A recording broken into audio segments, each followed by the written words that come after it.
جنازہ بطول کا، شب کو چلے جو لے کے جنازہ بطول کا، مظہر لبے حسین پاپے ہم تھی یہ صدا، لمحے جدائی کے ہمیں ہر دم رلائیں گے،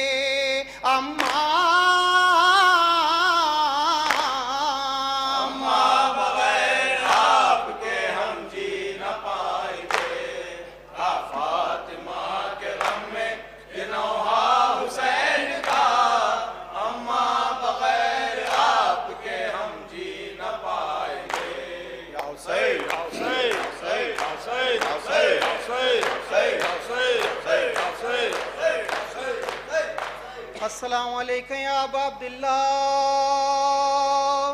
وعلی الارواح التي حلت بفنائك